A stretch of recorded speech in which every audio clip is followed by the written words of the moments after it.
Howdy folks, Kerbo here. We've got a cattle and crops update. It's the big Christmas update 1.1 and a lot of new changes. We're going to start off by looking at the tires. Just look at those tires. Nice detail now. We've got labels and brands on the side. They've got some new dirt mapping as well, but one of the coolest things is we actually have tire deformation now based on load and weight. So if I pick up this giant weight, oh yeah, squishy tires. We've got the bug there where the tires spin when you're sitting still, but hopefully they'll get that fixed. It's not exactly synchronized with the ground when you're either at rest or slow speed.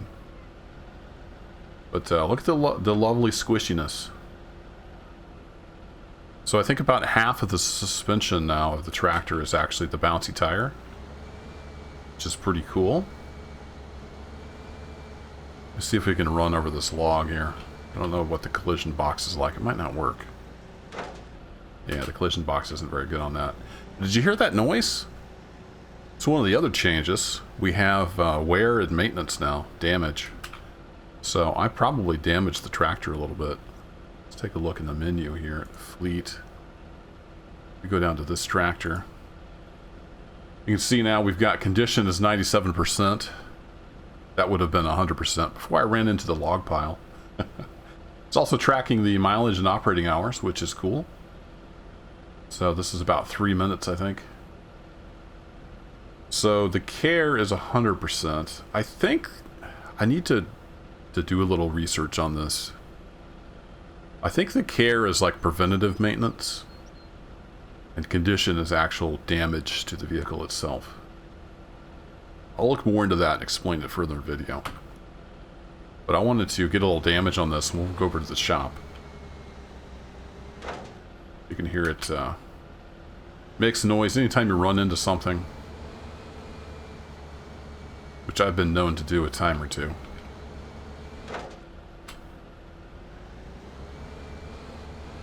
Now if I pull into the shop here,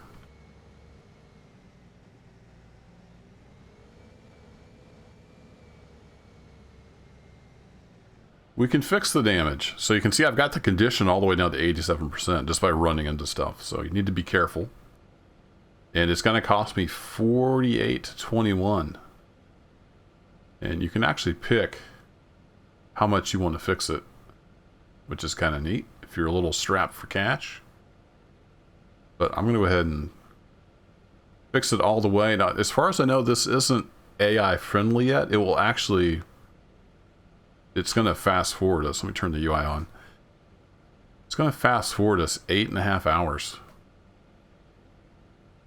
Pretty crazy. So it won't be done until tonight. It's going to take a long time to fix this tractor.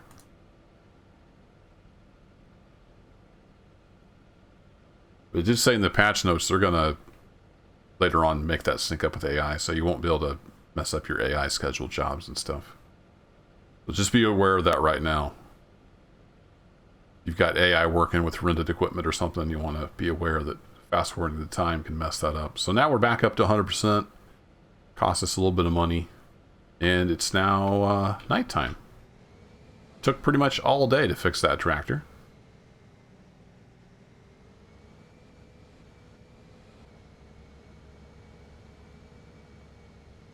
So we're going to move on to the next thing, which is going to be pushing silage. So I'll get that set up and I'll be right back.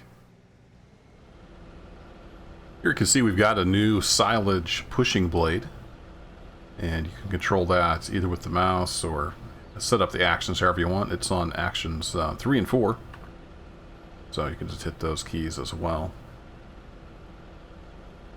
Quite a bit of control over it. And I've thrown some silage in the silo here at the farm. Let's see if we can push this. And I know they're working on the push part. It's not that great, so they're gonna be working on that, but you can at least move it around. Doesn't look the best, but you can move it around.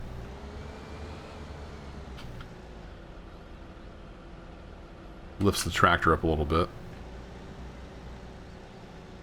All the physics is kind of a work in progress as far as I know. I know I'm running on medium physics because realistic is still experimental. Almost got hung up there. Let me raise this up as far as I can. Nope, nope, back. We get a run at that. There we go. Uh-oh. That sound means I did some damage to the tractor. Uh-oh. There's another smaller push blade as well, and I believe you can also fold this up and push with it. Let's give that a whirl. I want to just push just a little narrower bit. Yeah. Still works. What happens if we just run into it like this? Does it... Yeah, it wants to climb.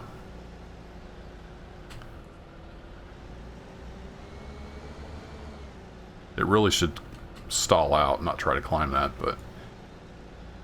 Work in progress. So it's pretty neat. It's got nice detail on it. Hydraulic hoses and stuff, which hopefully someday will hook up to the tractor itself. These nice new tires, let's get them dirty, see how that works. Let me see if I can find a wet field. On our way to find a field, I'm just going to show off some of the suspension. They've done some work on cab suspension and wheel suspension. We got the squishiness of the tires now. If we go in the cab, got the seat suspension as well. So quite a bit of work done on the suspension. Feels nice. I might have to trigger some rain. Let's see if I can find some dirt to play in. I'll be back. Well, I haven't found any mud yet, but you can see the tires are starting to get dusty. And the way this works now, and it's just on the tires, they haven't added it to the bodies yet. You have three different types of getting dirty. You have dust, and you have dirt, and then you have mud. So the tires are starting to get dusty. You can see a little coating of dust. Let's just tear up this field. I don't know if we'll get anything other than dusty. Just driving back and forth in this dry field.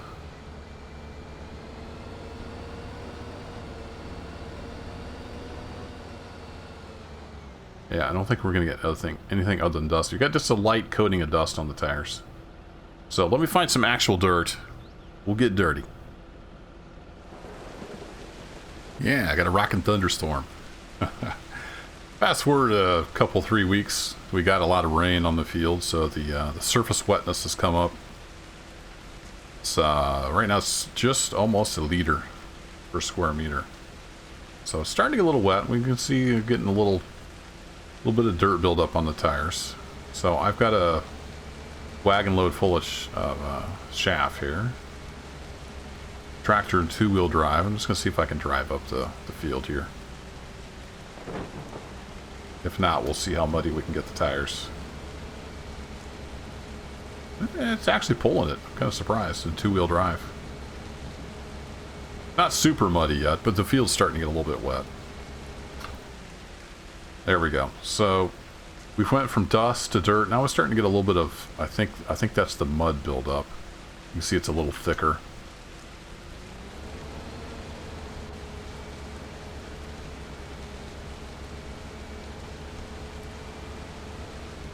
Not super muddy, but I haven't got the field that wet yet.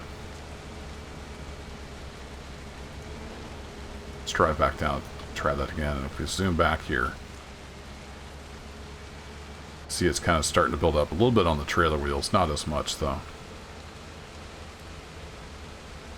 Woo, quick corner. Not realistic driving, we're just trying to get the wheels dirty.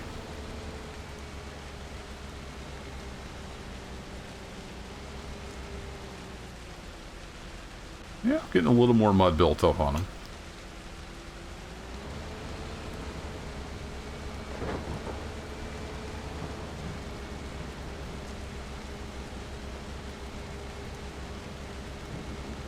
The old Deutschfahrer is doing all right in two-wheel drive. And I'm probably not saying that right, but apologies. Uichfar? Is that how that's pronounced?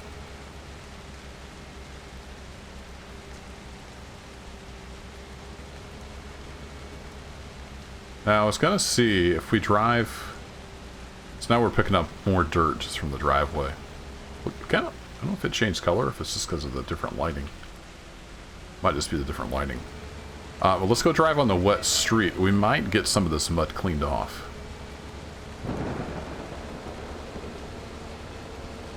I know it said in the patch notes if you drove through water, it would start removing the dirt. What's it do on the wet streets? We sling any mud off?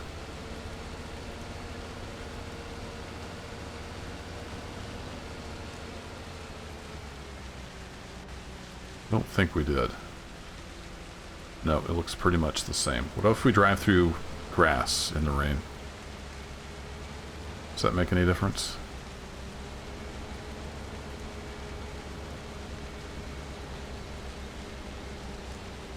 Still in two-wheel drive.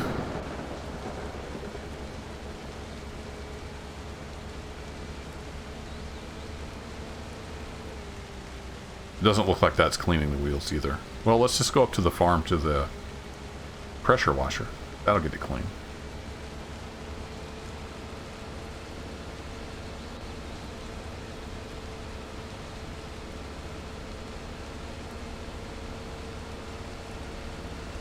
This hill is a little bit of a struggle. We'll get there. Full throttle.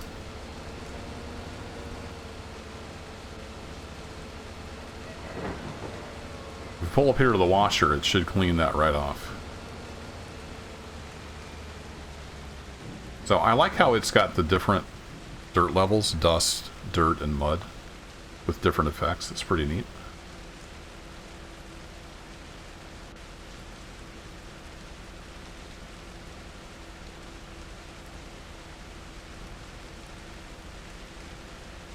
There we go. Very nice. Let's turn the UI off. Look at the detail.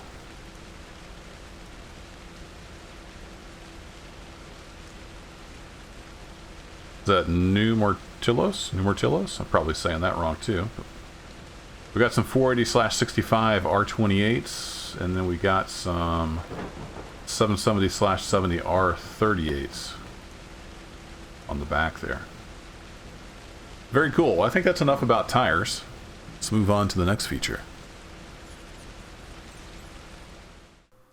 In this patch, we now have Steam Cloud synchronization, but you do need to enable that on whichever profile you want. So go into your profiles and save games and make sure the box is checked. If you don't see the checkbox or if it's not working, double check on the game itself in Steam that it's enabled.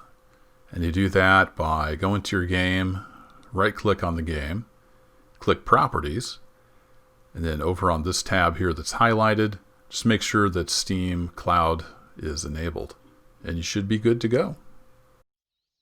So expanding a bit on the maintenance section, we have care and condition. I keep getting these confused.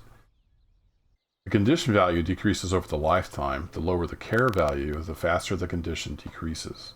The care value deteriorates per operating hour and also in relation to the distance driven. When machines are parked under a roof, the condition value reduces more slowly.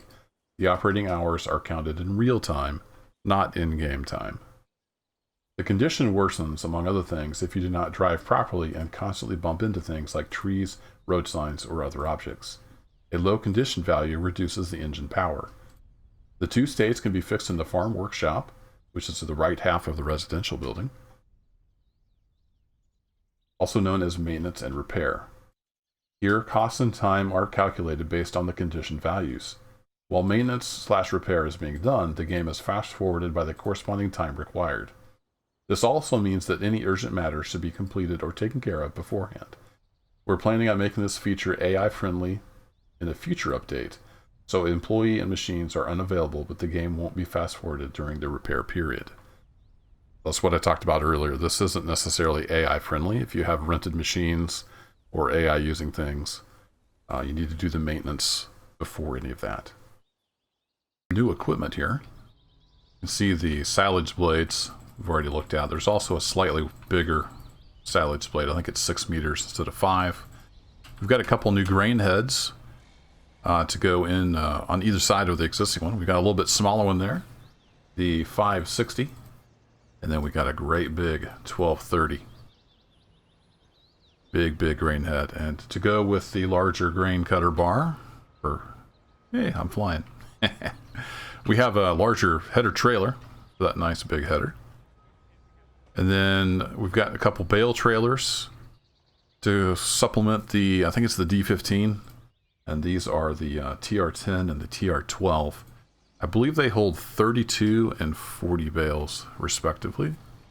The existing one we had, I think, held 24, if I remember correctly. We can take a look at those in the store. I believe it tells us. So here's the 2 blades. Got the 5 meter and the 6 meter. Basically the same, just a little bit wider wings on the other one. Got the W15. Got the large trailer.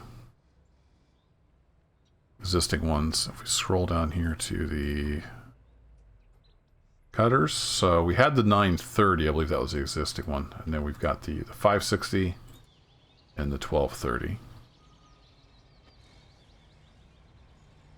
Come on down here to bale trailers. So we've got the existing, 24 bales, and we got the new bigger ones. TR10 at 32 bales, TR12 at 40 bales. So more options. It's always good. So there's a lot of performance improvements as well. Some of the AI pathfinding and stuff is now multi-core. So that'll help out if you have a lot of AI on the map, which is good for me because I've been playing mostly in farm management mode where I have AI do everything. And there's also been a complete back-end replacement of the rendering. So that means when you first load in after this update, you may see some stuttering as the shaders recompile. That's normal. So I just flew around the map and let it rebuild everything. And it's running pretty smooth. I think I maybe picked up a few FPS. Hey, kitty. I haven't done enough playing it on it to really tell the difference. And I didn't do an extensive testing with the number of AI. But multi-core support is always good. And that's it for this update. Thanks for watching as always. And take care.